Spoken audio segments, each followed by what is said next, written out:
Oke, baik. Saya balik bertanya untuk Mas Panji dan Mbak Oki. Tadi kita udah bicara tentang apa namanya positif-positifnya juga kurangannya. Tapi sekarang ada kata-kata dari Bang Ruhut bahwa Ahok ini sudah membuktikan kinerjanya. Gitu. Jadi ada contoh ceritanya. Nah, bagaimana untuk tim Anda, bagaimana meyakinkan orang bahwa mereka juga akan bekerja dengan sempurna dengan baik, kan belum ada buktinya. Siapa nih? Yang mau jawab aja.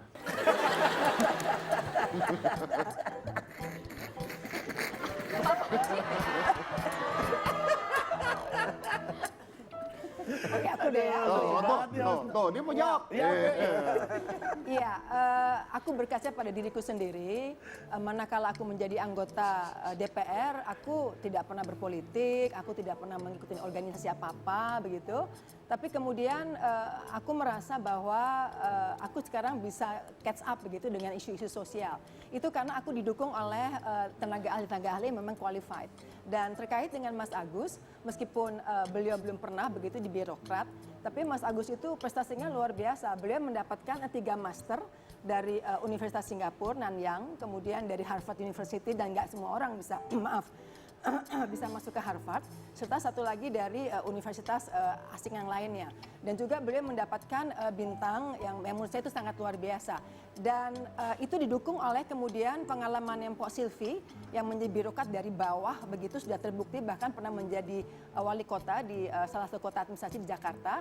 Artinya memang sinergi keduanya itu menjadi sangat luar biasa menurut saya, insya Allah. Dan itu tidak tergantung dengan pengalaman sebelumnya, maksudnya belum pernah di birokrat seperti itu. Baik, bagaimana menurut Anda dengan pendapat orang-orang yang ada yang mengatakan bahwa Agus ini terlihat seperti ini membawa embel-embel ayahnya? Saya rasa itu tidak bisa dipungkiri menurut hemat saya, karena bagaimanapun juga bibit bobot bebet sangat mempengaruhi kualitas seseorang begitu.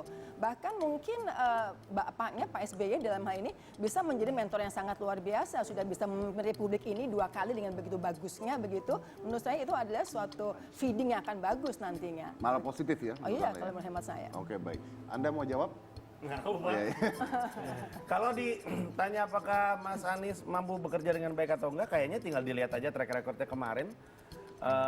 Silakan dicari tahu sendiri, tahun 2015, tahun terakhir itu, penyerapan anggarannya Kemdikbud itu nyaris 100%. Nggak ada kementerian lain yang setinggi itu. Artinya, dari yang diprogramin, direncanain, dari anggaran yang diterima, realisasinya hampir sempurna. Artinya dia tahu gimana caranya bekerja dengan efisien, dengan efektif, tahu bagaimana cara menggerakkan. Baik, bagaimana dengan Sandiaga Uno-nya? Nah, ini menarik. Kalau kita pengen bikin Jakarta segar, maka kita harus masukin elemen yang baru. Yang menarik dari Mas Sandi adalah dia mewakili entrepreneur, mewakili kewirausahaan, mewakili good business practice. Kalau kita pengen melahirkan pengusaha baru, pengen menciptakan peluang kerja, orang paling benar adalah orang yang pernah berbisnis, dan itu yang dibawa ke Jakarta sehingga ada suntikan baru dan segar untuk Jakarta. Cika kalau ngeliatin saya bisa nggak mangap nggak? Masa ngeliatin gitu? Gitu. Iya. Nggak kan lucu biasanya nge-stand up gitu. Ntar pasti terakhirnya pasti ada punchline-nya gitu. Saya nunggu. Itu barusan tuh mangap. Ya gitu kira-kira.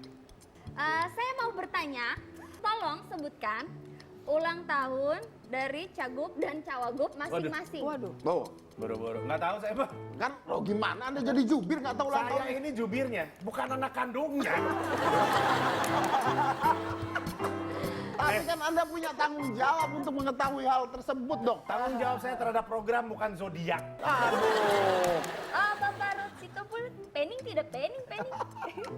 Iya, kalau ditanya ulang tahun aku penny. Aku hanya tahu ulang tahun istri aku tercinta. Oke, tidak tahu ulang tahunnya juga. Tidak tahu. Begitu juga 2 anakku, ya. Abang, Hanya itu. abang ngomong terus. Lu jangan Google, lu jangan Google, lu jangan Google. Jangan Google. Saya punya ininya Pak, Belum, datanya. belum, Oh iya. belum. Kalau Ibu Iya. Iya, persisnya saya lupa, tapi yang jelas Mas Agus di bawah 40 dan positifnya di atas 50. Saya juga tahu kalau itu. Kasih tahu datanya. saya kasih tahu datanya ya. Ya. Bapak Agus lahir tanggal 10 Agustus 1978. Mpok Silvi 11 Oktober 1958. Bapak Ahok lahir 29 Juni 1966. Bapak Cancer. Jarot 6 Juli 1962. Bapak Anies 7 Mei 1969, Bapak Sandiaga 28 Juni 1969. Oke, Nice. tolong dihafalkan ya. Taurus dan Cancer punya saya. Baik, tolong dihafalkan. Silakan lanjut. Selanjutnya, sebutkan nama istri Cagup dan Cawagup kecuali Mpok Silvi. Ibu Nama Ferry, suami. Ibu Ferry itu siapa? istrinya Mas Anies. Oh, terus? Mbak, Iya betul. Terus? Istrinya Pak Sandiaga. jelas Ibu Sandiaga.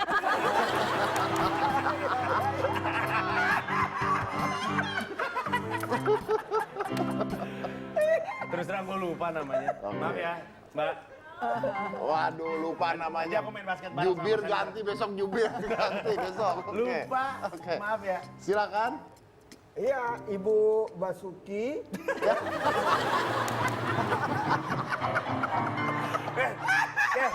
Kita ini jubir apa sih ini? Dan Ibu Jarot, kebayang kalau aku tahu tanggal lahir namanya, nanti Pak Basuki, Pak Jarot nggak mau pakai aku lagi. Belum lagi istri gua bisa ngamuk. Gila lu, nama gua aja lu nggak hafal, nama pilih orang lain lu hafalin semua. Jadi aku menjaga itu. Oh, jadi jaga perasaan dia wanita. pintar banget ngeles ya. Oh, demi menjaga perasaan wanita jadi nggak usah diangkat. Luar biasa ya. Namanya nggak perlu. Oke, silakan. Ibu aku. Iya, istrinya Mas Agus kita semua tahu lah. Ya. Anissa Pohan. Kalau suaminya Mpok Silvi, aku juga belum kopi. Ini saya tahu. Siapa? Ya Pak Silvi. Nggak bisa, nggak bisa. Perasaan tadi kalau ngomongin kinerja, ulang tahun kapan? Nggak tahu, gitu kan. Ini nama isinya nggak tahu. Tanggal lahir nggak tahu. Tanggal lahir nggak tahu. Iya, betul Coba sekali. bapak-bapak tolong dipertimbangkan lagi jubir-jubir masing-masing ya. Oke. Abis ini langsung di karantina nih kita. Diinepin seminggu di rumahnya. Oke. Aduh jauh. Perlu dikasih tahu Pak? Enggak, biarin aja. Biar Biar mereka aja, penasaran biar sampai tahu ya. pulang mereka Google. Sampai pulang mereka Google. Oke, saya mau nanya menurut Mas Panji dan Ruhut. Ini kan kalau di sini Agus ini menjadi satu-satunya calon yang mantan militer. Ya kan, mantan militer. Sedangkan dua ini nggak ada gitu. Nah, menurut Anda berdua ini menjadi sesuatu yang positif atau negatif? Siapa dulu deh? Yang mau jawab. Gampang banget di kerjaan hostnya nih. Kalau menurut saya pribadi, saya nggak tahu apakah strategi yang pernah dipelajari di militer akan ada dampaknya sama Jakarta. Saya tahu Jakarta kota yang penting, jadi akan ada pengamanan dan mungkin Mas Agus unggul di situ. Tapi ini saya belum pernah ngomong kayak gini di TV. Tapi yang saya kagumi dari Mas Agus adalah kita tahu nih orang cinta banget sama dunia keprajuritan. Kemudian dia memutuskan untuk terlibat ketika diminta. He is a true soldier. If there's one thing I respect, he is a true soldier. Oke, ini positif, positif. Ini Alhamdulillah. Kampanye sejuk, kampanye sejuk. Apanya sih? saya suka sekali loh ya. Ulang tahunnya kapan? Kampanye sejuk. Google dulu. Ini gak ada gorengan ya acaranya? Nggak ada. Permisi, ini acara talk show bukan warteg. Ya kan nggak apa-apa. Bang Ruhut, Ya, semua se-Indonesia tahu saya itu orang kepercayaan Pak SBY, Ibu Ani. Ya, saya kader yang dibanggakan mereka berdua. Agus dan Edi, Agus dan Ibas udah saya anggap adik saya sendiri. Jauh Jujur, usianya ya. saya orang yang sangat terpukul waktu mendengar mengundurkan Agus diri. mengundurkan diri dari militer. Karena saya pernah punya cita-cita dan pernah saya sampaikan kepada Pak SBY dan Bu Ani, saya ini kader Demokrat. Tegas saya katakan, Ibu 2024 kita nggak susah mencari calon presiden dari partai kita. Kita doakan Agus bisa sudah berpangkat bintang. Saya ingat Lee Kuan Yew dan putranya Biji Lee, ya. Karena itu saya orang dekat Pak Joko Widodo. Saya pernah berdua di istana malam hari, saya bilang, Pak, saya titip adik saya, putra Pak SBY, Agus Sarimurti Yudhoyono. Orang yang hebat betul, apa yang dikatakan Oki, dikatakan Panji, dia the best. Ya, dalam universitas, dalam militer, ya. Saya menangis waktu dengar dia mundur, apalagi waktu dia mundur pangkatnya mayor. Saya mau dia mundur nanti kala dia bintang.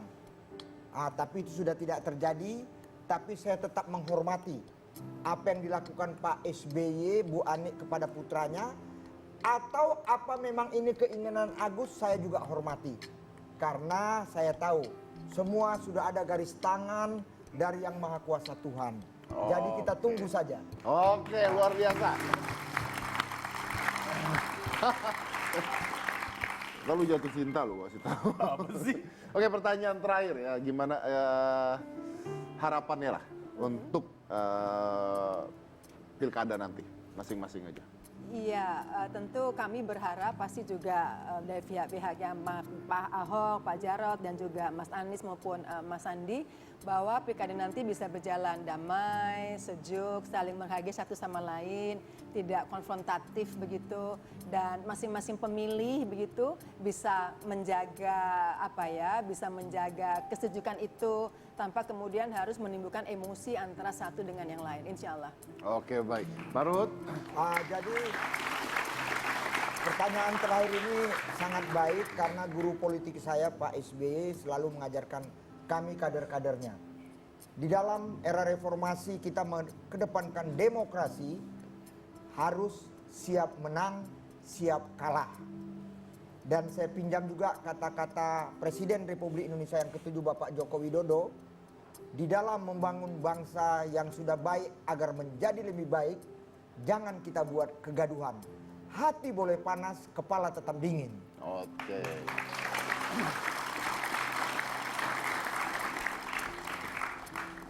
Silakan Mas Panji. Ulang tahunnya kapan?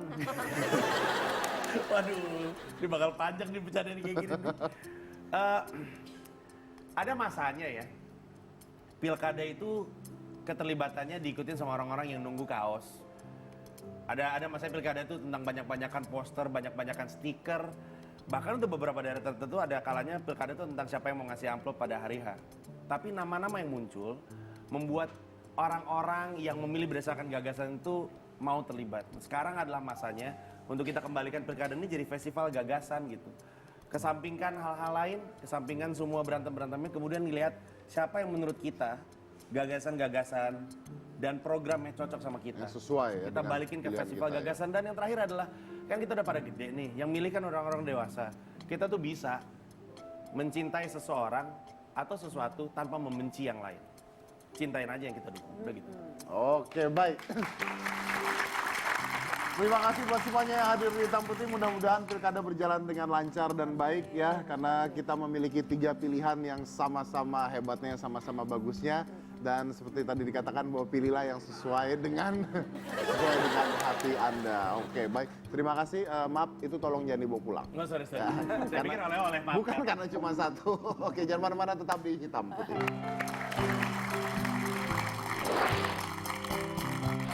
Pilihlah yang sesuai dengan hati Anda. Tapi apapun itu, dalam kampanye nanti dan sedang berjalan ini harus diingat satu hal. Tadi sudah dikatakan, dan Bapak Jokowi juga pernah mengatakan ya, hati boleh panas, tapi kepala harus tetap dingin.